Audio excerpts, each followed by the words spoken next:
J'étais sur le point de sombrer dans le sommeil quand j'ai entendu sa voix. Douce, comme l'ombre d'un souffle. Ne t'arrête pas. J'ai ouvert les yeux. Je me suis tourné vers elle. Son visage était détendu, ses lèvres légèrement entr'ouvertes. Encore? Alex? Et mon cœur s'est arrêté. Alex. Je ne suis pas Alex. Elle n'a jamais connu d'Alex. Du moins, c'est ce que je croyais. Allongé à ses côtés, je l'entendais sourire doucement dans son sommeil, murmurant des mots qui ne m'étaient pas destinés. Ce n'est pas pour moi cette tendresse. Ce n'est pas pour moi ce souffle. Et dans ce silence nocturne et étrange, je me suis senti pour la première fois comme un figurant dans mon propre lit. Astérisque astérisque astérisque. Le réveil numérique sur notre table de chevet affichait 3h17 du matin quand j'ai finalement accepté l'idée que je ne dormirais plus de la nuit. Elena s'est détournée de moi, emportant ses secrets au plus profond de ses rêves. Je me suis glissé hors du lit et suis allé à pas feutrés dans la cuisine, l'esprit parcourant nos 12 années ensemble, à la recherche d'indices que j'aurais manqués. Je n'avais jamais été du genre jaloux. Ça n'avait jamais été nécessaire. Elena et moi nous sommes rencontrés à la fac, elle étudiait l'architecture, moi la finance. Nous avions construit ce que je pensais être une vie solide, la maison de ville rénovée dans le South End de Boston, des carrières réussies, des escapades de week-end à Cape Cod. Pas d'enfant ou une décision mutuelle que nous avions réexaminée et réaffirmée plusieurs fois au fil des ans. Nous nous suffisions l'un à l'autre. Du moins, c'est ce que je croyais. J'ai versé du bourbon dans un verre à whisky, sans me soucier de mettre des glaçons. Tandis que le liquide caustique me brûlait la gorge, j'ai ouvert son ordinateur portable. Nous connaissions nos mots de passe respectifs, un autre signe de notre supposée transparence. Je n'avais jamais vérifié ses emails ou ses messages. Jusqu'à maintenant. Rien dans sa boîte de réception. Rien de suspect dans son historique de messages. J'étais presque soulagé jusqu'à ce que je remarque que le dossier intitulé « Projet rendu » avait été modifié hier. Elena était entre deux projets à son cabinet. J'ai cliqué pour l'ouvrir. Les premiers fichiers étaient effectivement des rendus architecturaux. Puis sont apparues des photos. Elena avec un homme que je n'avais jamais vu auparavant. Cheveux bruns, carrure athlétique, sourire facile. Son bras autour de sa taille. Sa tête sur son épaule. Assis à un café que je ne reconnaissais pas. Se promenant le long de ce qui ressemblait à Revere Beach au coucher du soleil. Et puis, d'autres images plus intimes qui ont soulevé mon estomac. J'ai claqué l'ordinateur portable et me suis précipité aux toilettes, arrivant de justesse avant que le bourbon ne remonte. Astérisque astérisque astérisque. Le matin est arrivé avec l'efficacité cruelle d'une guillotine. Elena était déjà levée, préparant du café, fredonnant doucement. Je l'observais depuis l'embrasure de la porte, la femme avec qui j'avais partagé ma vie pendant plus d'une décennie était soudain devenue une étrangère. « Tu es debout tôt » dit-elle en souriant. Elle portait mon vieux t-shirt de la Harvard Business School, ses cheveux bruns relevés en un chignon désordonné sur le dessus de sa tête. Elle était belle. Elle avait l'air d'une menteuse. Je n'arrivais pas à dormir. Ma voix sonnait creuse, même à mes propres oreilles. Pauvre chérie. Elle a versé du café dans ma tasse préférée, celle qu'elle m'avait achetée à Seattle lors de notre voyage pour notre 10e anniversaire et me l'a tendue. Tu semblais agité. De mauvais rêves? Qui est Alex? La tasse dans sa main s'est figée à mi-chemin de sa bouche. Pendant un bref instant, peut-être une demi-seconde, ses yeux se sont écarquillés avec une émotion que je ne pouvais pas tout à fait identifier. Puis, c'est parti, remplacé par un sourire perplexe. Alex? Je ne connais pas d'Alex. Pourquoi? J'ai étudié son visage. Le petit pli entre ses sourcils qui apparaissait lorsqu'elle était réellement confuse. Le regard fixe qui n'avait jamais manqué de me calmer pendant les pires tempêtes de ma vie. Tu as prononcé son nom dans ton sommeil la nuit dernière. Elle a ri, le son était cassant dans le calme du matin. Je ne me souviens pas de mes rêves. J'ai dû regarder trop de ces séries médicales. Elle a bu une gorgée de son café. Tu sais à quel point les rêves peuvent être bizarres. J'ai acquiescé lentement. J'ai vu les photos, Elena. La tasse à café a heurté le comptoir avec un bruit sec. Elle n'a pas bougé pour nettoyer le liquide qui se répandait sur la surface en granit. Quelle photo? Sa voix était stable, mais ses doigts tremblaient légèrement. Dans ton ordinateur portable. Le dossier est projet rendu. Pendant un long moment, elle n'a rien dit. Puis, tu as fouillé dans mon ordinateur? Tu as prononcé son nom dans ton sommeil, ai-je répété. J'avais besoin de savoir si j'étais en train de perdre la tête. Elle ferma les yeux un instant. Quand elle les rouvrit, il portait une dureté que je n'avais jamais vue auparavant. Il faut qu'on parle, Nathan. Mais pas comme ça. Pas dans ces circonstances, avant que je n'ai bu mon café. Depuis combien de temps? Ma voix s'est brisée. Depuis combien de putain de temps ça dure? 6 mois. Aucune hésitation. Aucune tentative de minimiser. La simple vérité délivrée comme un couteau entre mes côtes. 6. Je n'arrivais même pas à le répéter. 6 mois? Alors que nous étions, alors que j'étais. Alors que tu étais quoi, Nathan? Présent? Impliqué? Parce que tu n'as été ni l'un ni l'autre depuis longtemps. Astérisque astérisque astérisque. La conversation qui a suivi n'était pas vraiment une conversation. C'était une excavation de griefs, de déceptions et de ressentiments qui s'étaient apparemment accumulés pendant des années. Elena parlait de distance émotionnelle, de mes semaines de travail de 60 heures, d'une passion qui s'était refroidie en une routine confortable. J'ai essayé de t'en parler, dit-elle en faisant les 100 pas dans la cuisine. Dieu sait que j'ai essayé.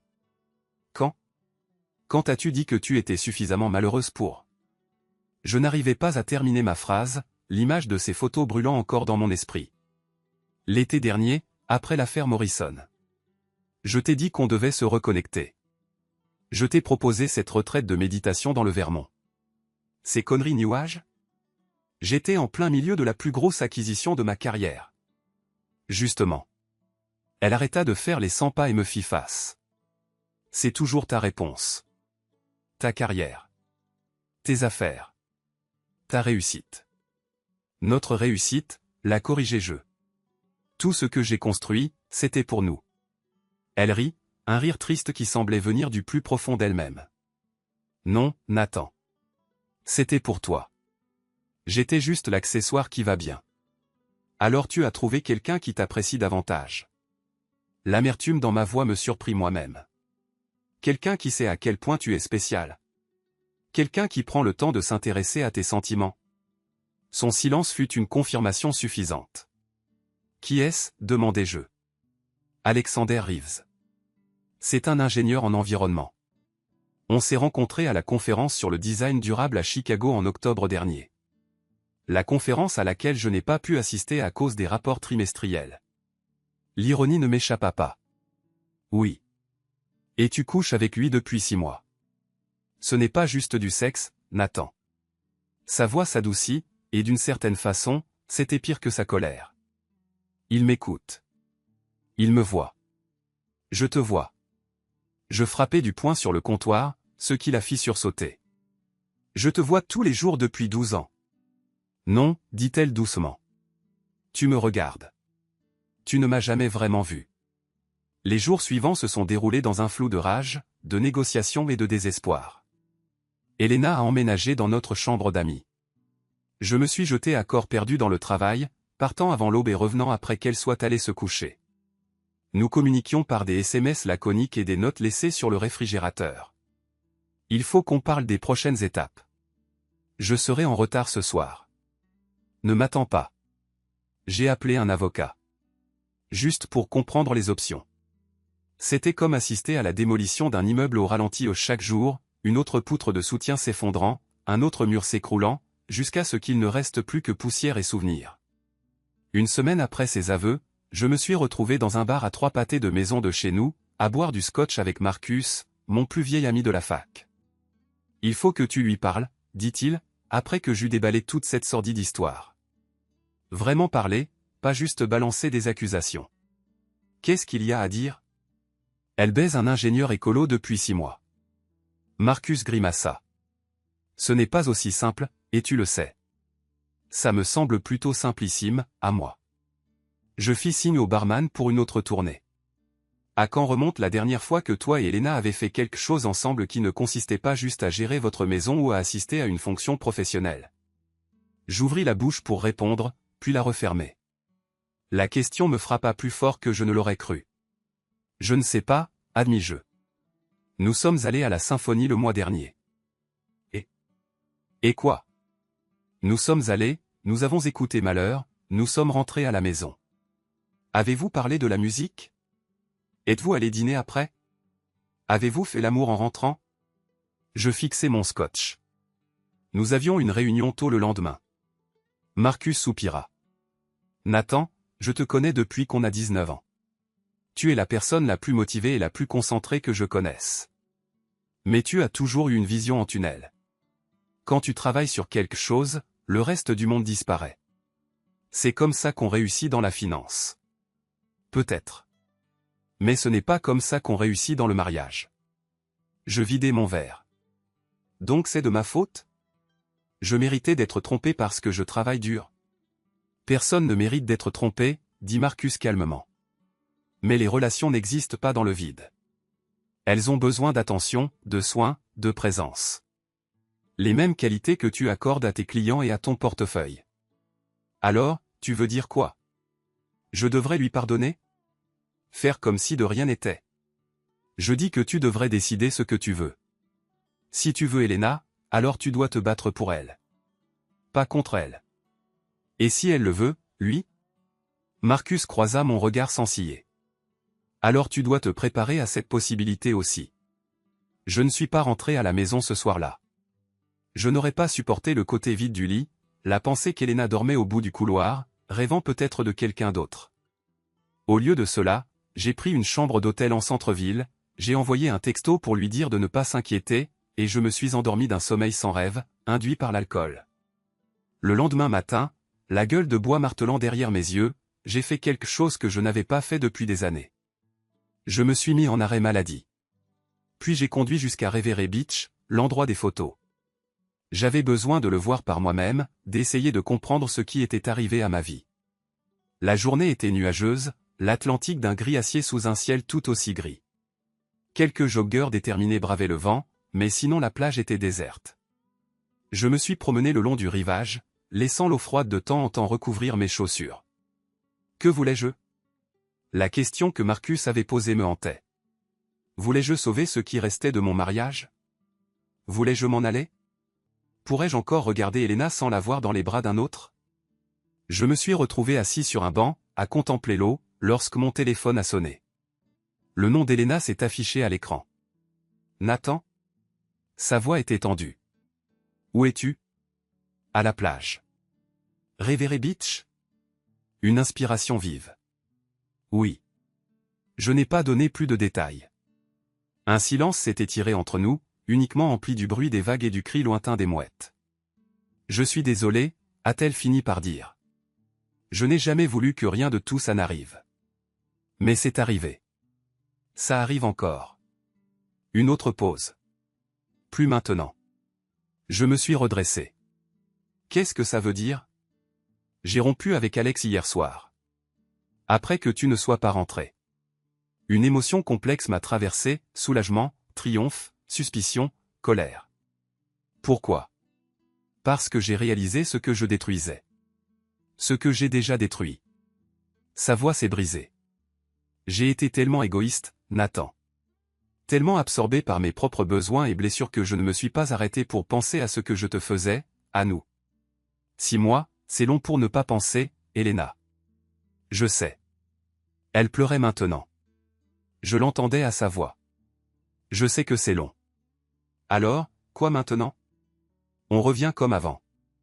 Non, a-t-elle dit fermement, malgré ses larmes. On ne peut pas revenir en arrière. Mais peut-être qu'on peut aller de l'avant. Quelque chose de nouveau. Quelque chose de mieux. J'ai regardé une mouette plonger dans les vagues et en ressortir avec un poisson. Prédateur et proie. Vainqueur et vaincu. Est-ce que les relations se résumaient à ça, à la fin? J'ai besoin de temps, ai-je finalement dit.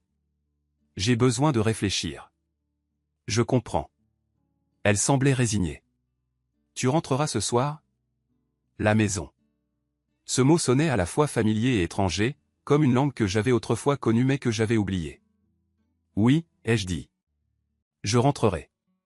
Astérisque astérisque astérisque. En arrivant, la maison embaumait le poulet rôti et l'ail. Le plat réconfortant signature d'Elena. Elle se tenait dans la cuisine, à couper des légumes, le visage sans maquillage, les yeux rougis par les pleurs. « Tu n'étais pas obligé de cuisiner », ai-je dit maladroitement depuis le seuil de la porte. Elle a levé les yeux, le couteau suspendu au-dessus de la planche. J'en avais envie. Ça m'aide à réfléchir. J'ai hoché la tête, ne sachant pas quoi faire ensuite. Pendant les 12 années que nous avions passées ensemble, je ne m'étais jamais senti aussi mal à l'aise chez moi. Je peux aider. Elle a semblé surprise par cette proposition. Tu pourrais ouvrir une bouteille de vin. Il y a un Barolo dans le casier. Je me suis dirigé vers le meuble à vin, reconnaissant d'avoir une tâche à accomplir. En débouchant la bouteille, j'ai remarqué que la table de la salle à manger était dressée avec notre belle vaisselle et des bougies. Une occasion spéciale? Je n'ai pas pu retenir l'amertume dans ma voix. Les épaules d'Elena se sont tendues, mais elle a continué à couper les légumes.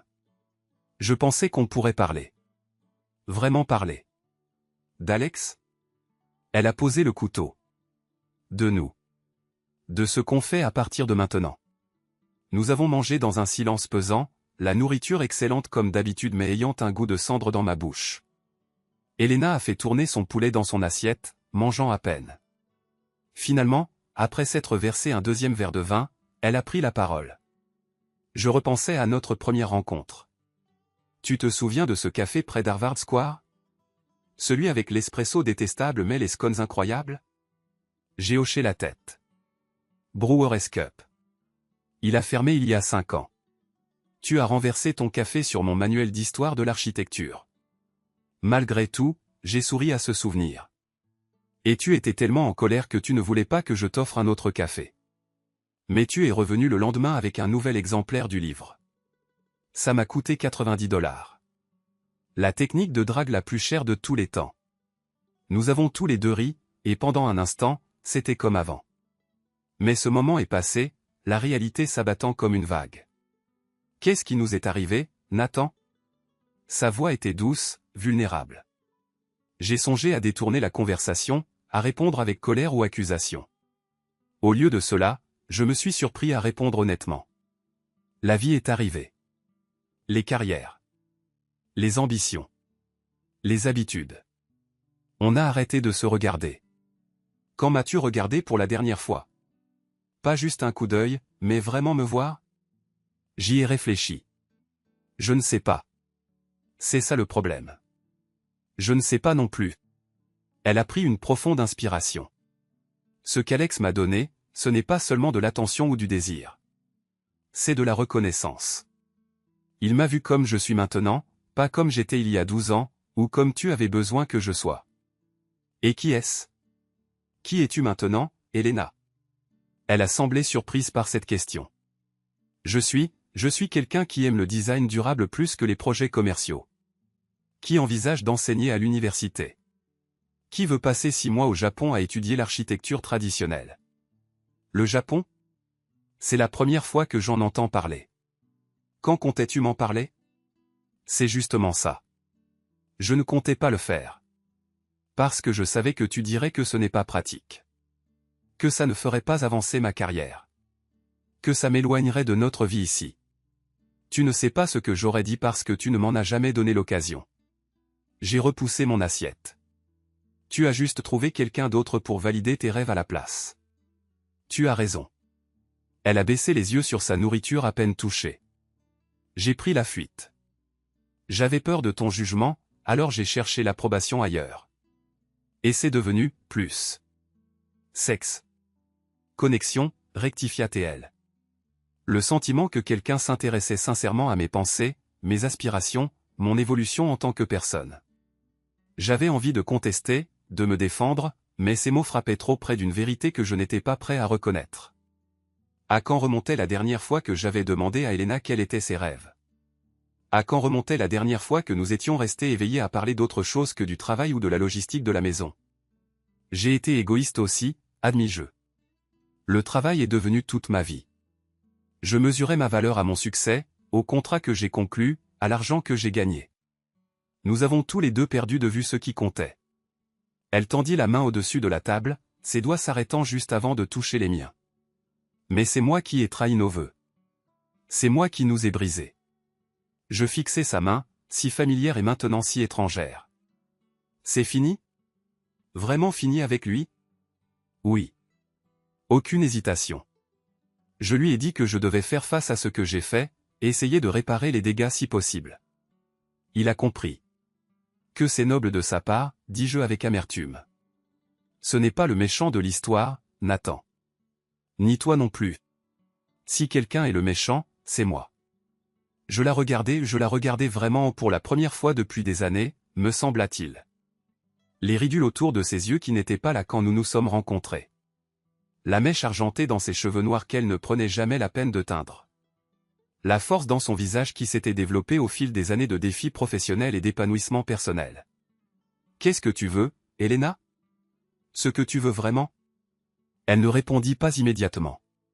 Quand elle le fit, sa voix était assurée. Je veux qu'on essaie à nouveau.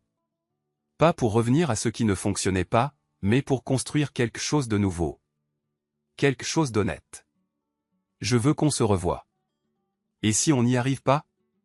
Si ce que tu as fait est quelque chose que je ne peux pas surmonter? Alors on saura qu'on a essayé. Qu'on n'a pas juste gâché 12 ans sans se battre. J'ai pensé à m'en aller. Aux avocats spécialisés dans les divorces, au partage des biens et à recommencer seul à 42 ans. La perspective me terrifiait presque autant que l'idée de rester et d'essayer de reconstruire la confiance à partir de cendres. Je ne peux rien promettre, dis-je finalement. Mais je suis prêt à essayer. Un soulagement inonda son visage. Elle hocha la tête, des larmes coulant sur ses joues. C'est tout ce que je demande. Une chance. Les mois qui suivirent furent les plus difficiles de ma vie. Nous avons commencé une thérapie de couple, quelque chose que j'avais toujours rejeté comme inutile. J'ai réduit mes heures de travail, délégué davantage à mon équipe, appris à dire non aux réunions non essentielles. Elena a quitté son cabinet, prenant un poste au Boston Architectural College qui lui permettait plus de créativité et moins de contraintes corporatives. Il y a eu de bons jours et de mauvais jours. Des jours où nous étions connectés, où la conversation était fluide, où je pouvais la regarder et voir ma femme, et non sa trahison. Et il y a eu des jours où la jalousie me consumait, où chaque texto qu'elle recevait me faisait me poser des questions, où la pensée d'elle avec un autre homme me poussait au bord de la rage. C'est normal, nous assurait notre thérapeute. La confiance prend du temps à se reconstruire. Combien de temps, demandai-je lors d'une session particulièrement difficile. Le temps qu'il faudra, répondit-elle calmement. Il n'y a pas de raccourci pour éviter la douleur. Étonnamment, c'est Marcus qui s'est avéré le plus utile en dehors de la thérapie. Il avait vécu un divorce quelques années plus tôt et comprenait la complexité du pardon. Certains jours, tu auras envie de lui pardonner, me dit-il un soir autour d'une bière. D'autres jours, tu auras envie de tout brûler. Le truc, c'est de ne pas prendre de décision permanente sur des sentiments temporaires. 3 mois après la confession d'Elena, nous avons fait un voyage d'un week-end dans une petite auberge du Vermont à un territoire neutre, loin de la maison remplie de souvenirs, bons et mauvais. Nous avons fait de la randonnée. Nous avons parlé. Nous avons fait l'amour pour la première fois depuis que j'avais découvert son aventure timidement au début, puis avec une fin qui nous a surpris tous les deux. Après, allongée dans le lit inconnu, Elena traçait des motifs sur ma poitrine. J'attends toujours, dit-elle doucement. Tu attends quoi? Que tu décides que ça n'en vaut pas la peine. Que je n'en vaux pas la peine. J'attrapai sa main, la tins sur mon cœur. Je ne serais pas là si j'avais décidé ça. Mais tu n'as pas décidé le contraire non plus. Elle avait raison. J'existais dans les limbes, incapable de m'engager pleinement, peu disposé à m'en aller. J'essaie, dis-je. Chaque jour, j'essaie. Elle hocha la tête contre mon épaule. C'est tout ce que l'un ou l'autre peut faire. 6 mois après cette nuit où j'ai entendu Elena murmurer le nom d'Alex dans son sommeil, je me suis retrouvé une fois de plus réveillé aux petites heures du matin. Cette fois, cependant, ce n'était pas la suspicion ou la trahison qui m'empêchait de dormir. C'était la contemplation. Plus tôt dans la soirée, Elena m'avait montré sa lettre d'acceptation pour un poste de chercheur invité à l'université de Kyoto à un programme de 3 mois portant sur les méthodes traditionnelles japonaises de conservation architecturale. Je peux refuser, dit-elle, observant attentivement mon visage. Ça ne vaut pas la peine de risquer ce que nous avons reconstruit. Il y a 1 an, j'aurais été d'accord. Je m'attendais à ce qu'elle refuse sans discussion. Mais l'homme que j'étais il y a un an n'avait pas compris ce que signifiait de presque tout perdre, tout ce qui comptait. Tu devrais y aller, dis-je. C'est une opportunité incroyable. Et nous? Il y a des avions pour le Japon. J'ai des congés.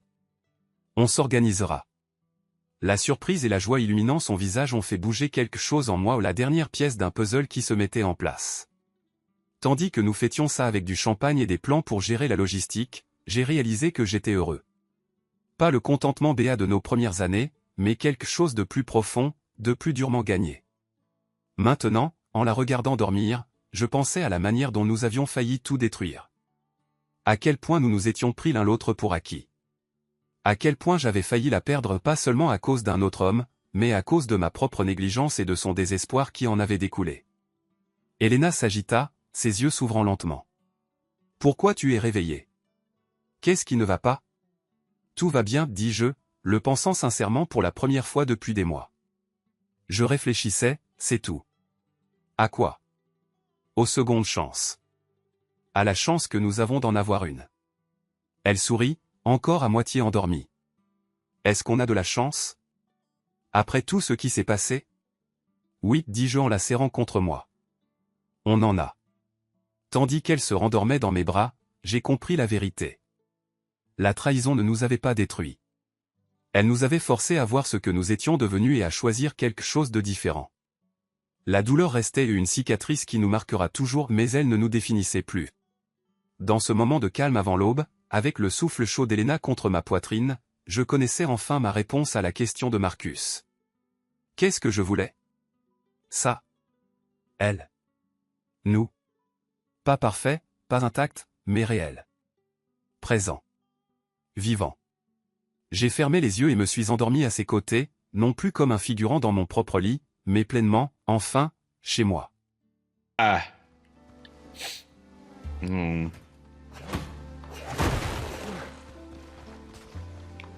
Ah, that was The one of the first chests. actual chest, so Travis, you'll have to come to us. There's That too much filled stuff. my inventory with shit. Yeah, I don't have room for Yeah. any of this. I have 2 slots and I've got yeah. Here. Where's basket? Where's that basket? So this is all what I just pulled out of there. Okay, so I can put that in there. All right, where are you guys? Kind of Let me get the stuff out of the basket or out of the thing first. Who put their Yeah. gunpowder in there? That's a weird I'll take choice. gunpowder. Oh yeah, You I'm can not take using gunpowder gunpowder at all, so I'll take gunpowder.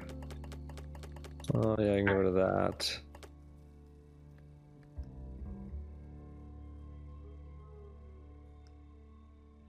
do those not stack? No, They these don't don't stack. I can That's take them. annoying. And, like, does anyone have these? I've got I have one. That these. Oh, Anyone and got- then also take that. Anyone have nuts? I do I have got nuts. Oh, I can put that in there. So many nuts. I'm ready to take a row. I also already have took some. a row, but yeah, I I have can some- take more. I'll take a row, and I've got copper bullets.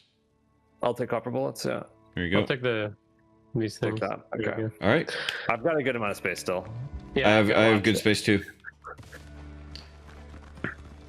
Okay, anybody else hanging around the corners?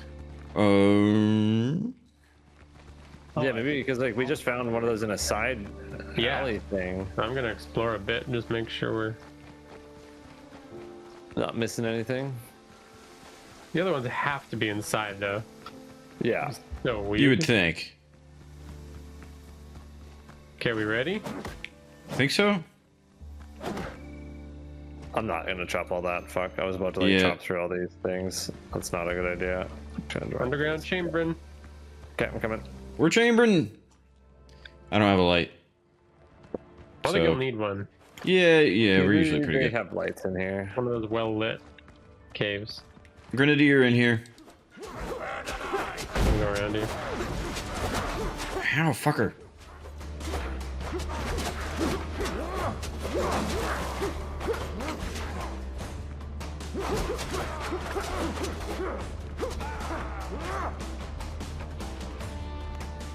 I got his nuts. Requires three. Requires 3. I have I've one. got- We must Yeah, have somebody it. got it. There you go. Hills. Oh god. Ooh. God damn. Rip my inventory space. Yeah. Well, there's stuff we can combine though, so at least there's that. There's a couple, yeah. There, I gotcha. That I was don't have it. resources for right now. Fuck. Oh, here. Basket. Oh, Basket? I got it. All hail the basket. Well, don't put your non-stackables in the Yeah, basket. non-stackables don't really work. Does anyone have that? Oh, I didn't realize those are non-stackable. Yeah, unfortunately. I think the gold temple jugs are 1 per 2, right? Yeah. Alright. Okay. Take those. Okay.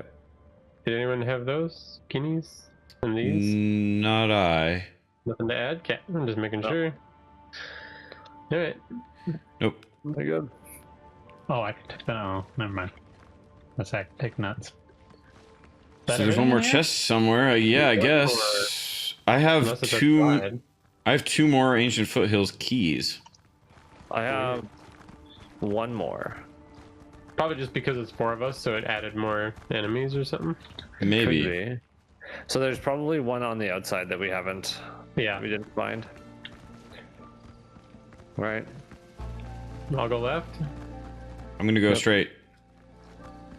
Go on right. I mean, gaily forward. Beautiful.